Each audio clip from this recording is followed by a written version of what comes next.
Video game immortalizes unethical steel magnate. Cesare Borgia was betrayed by the real Illuminati. Scientists unveil that the eyes of crows are miniature black holes. This is Radio Con City News. You are listening to Radio Con City News on Radio Con City, the station so intense that we are only allowed 5 minutes of airtime every month. Our top story this month: video game developer Consoft LLC is making a new strategy game called Steel Tycoon 1. The first in a planned trilogy of games, Steel Tycoon 1 will enable players to assume the role of the infamous Jeremiah Rourke, who served as mayor of Brickton between 1848 and 1853 and went on to build an empire in the steel industry. In the game, the player will start as mayor of Brickton and must manipulate tax laws in order to put as many mines and steel mills out of business as possible, and transferring as much of the city funds to an offshore account without being caught as possible, setting the stage for the rest of the game, in which the player must establish the Rourke steel mill and manage it until total monopoly is achieved. Vincent Rourke, current owner of the Rourke steel mill and great-grandson of Jeremiah Rourke, applauds the historical accuracy of the game and is eager to lend his likeness to the eventual third installment in the series. He also recommends players who wish to succeed in the game to ensure that they do not have the factory workers pull longer than 15-hour shifts, but also no less than 12. Records leaked from the secret library of the real Illuminati unveil that Cesare Borgia, who reportedly died at the siege of Castle Viana in 1507, was killed by an assassin in their employ. According to the records, the inner circle of the real Illuminati feared that Cesare Borgia, who they were convinced had assassinated his own brother in order to feed his ambitions, would go on to ruin the organization. One of their members even likened him to Julius Caesar, the first traitor among their ranks. Realizing that throughout his life, Cesare Borgia relied on the support his father as Pope was able to provide, they took the opportunity to put a pope in power after the death of Rodrigo Borgia, who would oppose Cesare at every turn.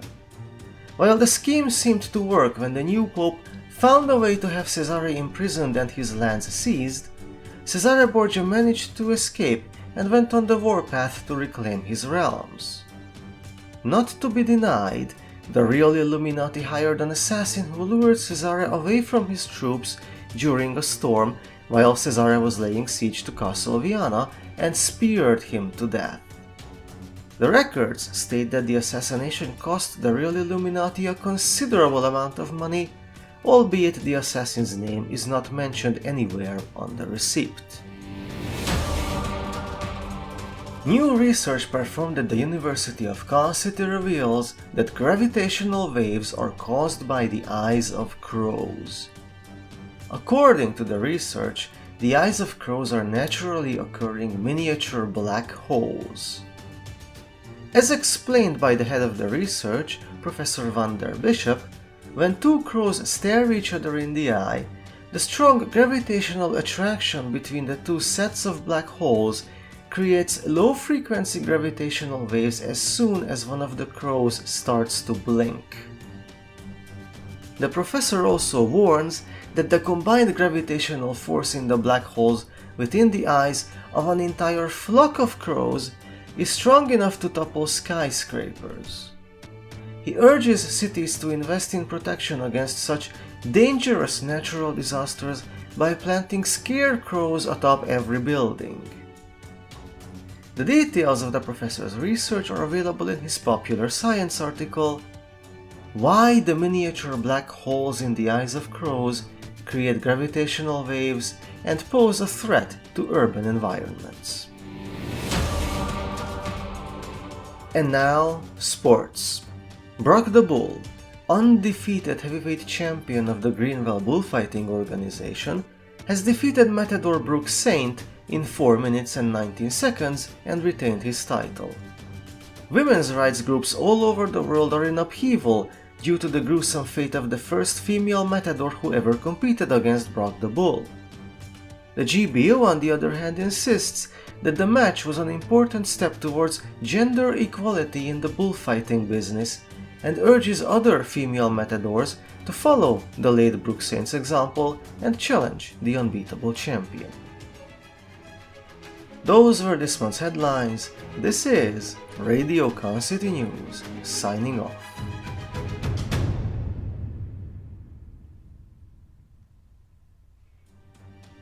For more totally authentic news, including the true history of the real Illuminati and the cutting-edge research of Professor Van der Bishop, go to www.concitypress.com right now.